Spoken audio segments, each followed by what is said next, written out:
Bismillahirrahmanirrahim. Today we are going to start the new syllabus, that is IGCSE, and your code is 0625. This is your code. You must note that. S1. And then we see what is the pattern of this course and how much papers और उनका क्या time distribution कितने हैं, कितना MCQs आएंगे, structure questions कितने होंगे, वो सारे हम पहले अंडरस्टैंड करते हैं. Then we go to the syllabus contents. अब इसमें आप देखें बच्चे, ये आपके सामने आ रही हैं. इसको हम बेसिकली इस तरह से देखते हैं.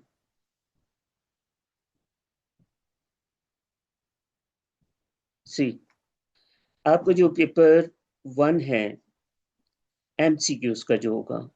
अच्छा, एक चीज और आप क्लियर कर लें कि आईजीसीएसई में 2 सेक्शंस हैं, कोर एंड एक्सटेंडेड. आप लोगों ने जो है एक्सटेंडेड के लिए पेपर होना है, क्योंकि एक्सटेंडेड जो है वो थोड़ा सा डिफिकल्ट कोर्स भी है और इसमें ए स्टार आता है, जबकि कोर में ए और ए स्टार नहीं होता, उस वहाँ पे मैक्सिमम सी होता है. तो कोर जो है वो बेसिकली वीक स्टूडेंट्स के लिए होता है, जबकि एक्सटेंडेड जो है वो अच्छे स्टूडेंट्स के लिए होता है जो ए स्टार्स ले सकते हैं.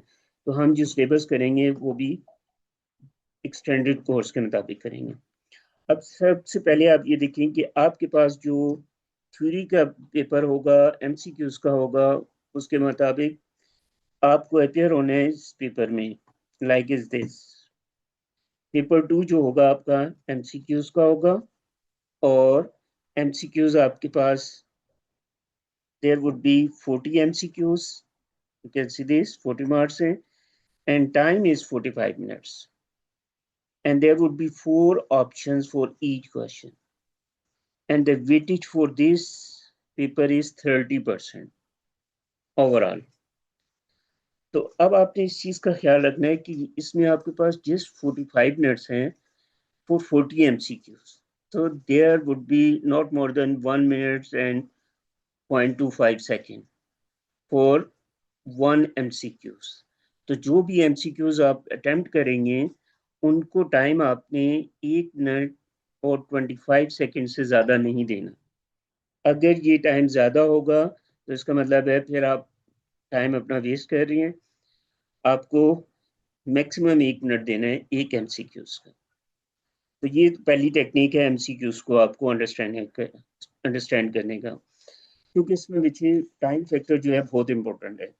बाज़ का स्टूडेंट जो है वो एक एमसीक्यूज पे ज़्यादा टाइम लगा देते हैं और बाकी जो आसान एमसीक्यूज होते हैं वो उसकी वजह से मिस हो जाते हैं.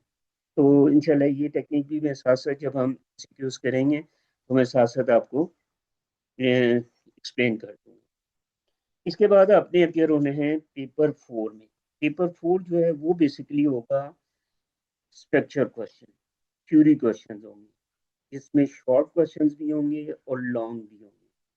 शॉर्ट क्वेश्चंस में नॉर्मली डेफिनेशंस पूछी जाएंगी, 1 नंबर की या 2 नंबर की मैक्सिमम, जबकि लॉन्ग क्वेश्चंस में जो है वो आपसे न्यूमेरिकल टाइप क्वेश्चन पूछे जा सकते हैं और डिस्क्रिप्शन भी आ सकती है, मतलब describe an experiment to find the density of the object. इसके बाद आपका जो नेक्स्ट पेपर है वो पेपर 6. पेपर 6 में आपने बेसिकली ये देखना है कि ये बेसिकली जो पेपर 6 है आपका, इसकी भी मार्क्स डिस्ट्रीब्यूशन हम देख लेते हैं. Paper 6 will be alternative to practical ATP, और इसका जो टाइम होगा दैट इज 1 आवर, और इसका जो मार्क्स है वो 40 मार्क्स होंगे एंड इट्स वेटेज इज 20%. तो ये वेटेज आप जरा नोट करते गए. MCQ 30% का था, थ्योरी जो था 50% का है, और 20% जो है ना आपका पेपर 6 है. अब ये जो प्रैक्टिकल टाइप क्वेश्चंस होंगे इसमें, अच्छा इसमें एक चीज़ है कि ये जो पेपर 5 है ये आपने इसमें नहीं अपियर होना, आपने पेपर 6 में अपियर होना है। पेपर 5 जो है वो प्रैक्टिकल का होता है, उसमें परफॉर्म करना होता है एक्सपेरिमेंट, लेकिन आपकी जो अल्टरनेटिव टू प्रैक्टिकल है इसमें आपको परफॉर्म नहीं करना, जस्ट डिस्क्राइब करना है आंसर, और वो पेपर के ऊपर ही करना है। तो इंशाल्लाह इस कोर्स में ही साथ साथ में आपको पेपर 6 की भी प्रैक्टिस कराऊंगा। एनी क्वेश्चन बच्चे, किसी को कोई प्रॉब्लम हो रही हो?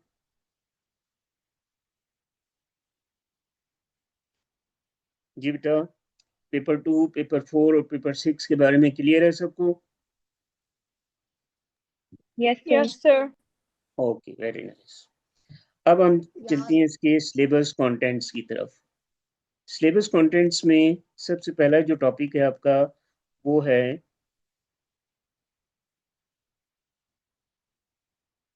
फिजिकल क्वांटिटीज का। See this one, motion forces and energy, first section है, और इसमें पहला जो आपके पास कंटेंट्स आ रही हैं जो आपने कंप्लीट करने हैं वो आपके पास देखें,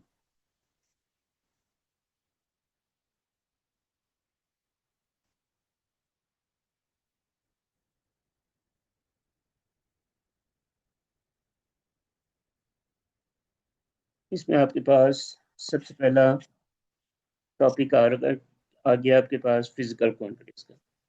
अब फिजिकल क्वांटिटीज में देखें, describe the use of rulers and measuring tape, measuring cylinder to find the length or volume. This is the first one. First one, this one. इसके बाद दूसरा टॉपिक है describe how to measure a variety of time interval using clocks and digital timers.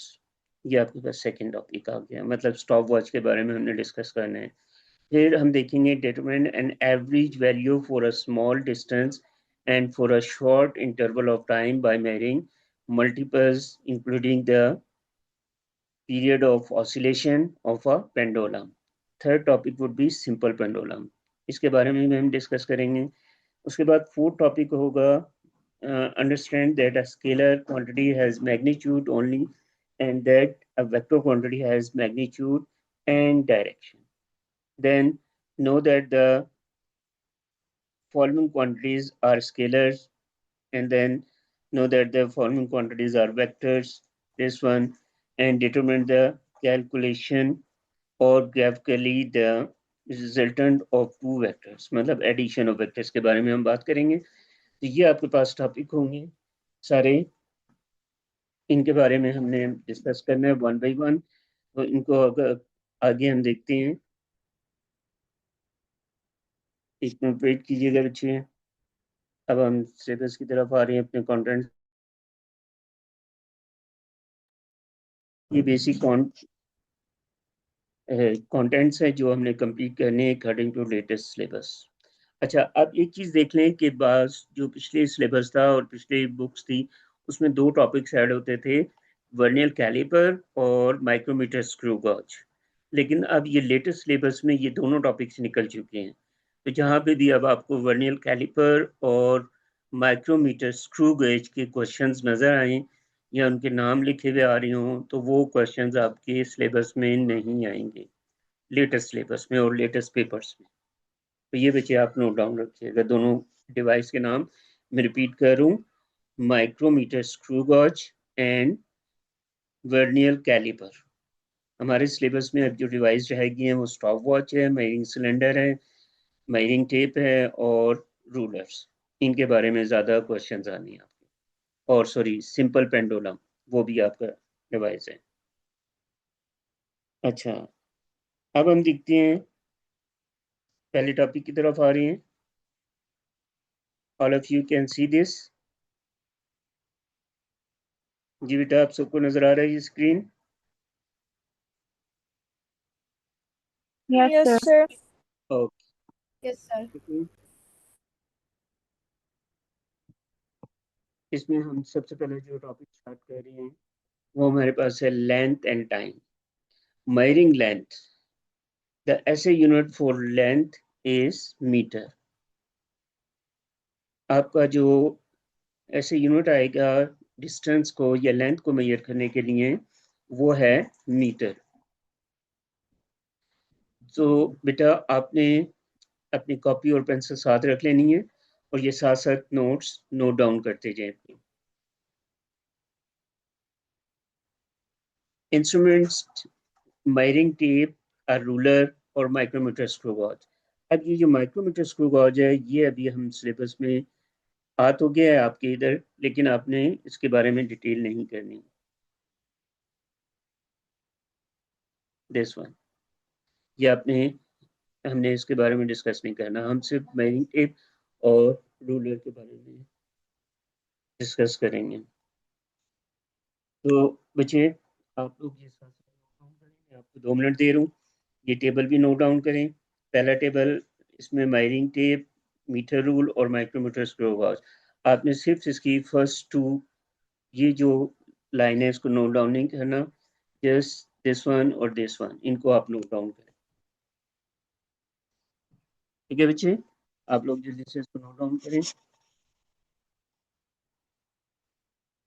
और फिर मुझे बताएं, फिर हम आगे एक्सप्लेन करें।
जी बच्चों, आप लोगों ने लिख लिया?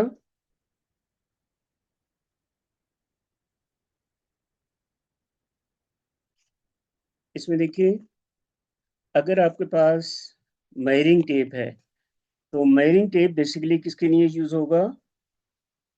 It is a flexible rule used to measure lengths of curved objects apart from linear lengths, और इसका स्मॉलेस्ट पॉसिबल मेजरमेंट मतलब इसका लीस्ट काउंट वो नंबर होता है कम से कम कोई भी डिवाइस मेजर कर, तो कम से कम लेंथ मेजर कर सकते हैं।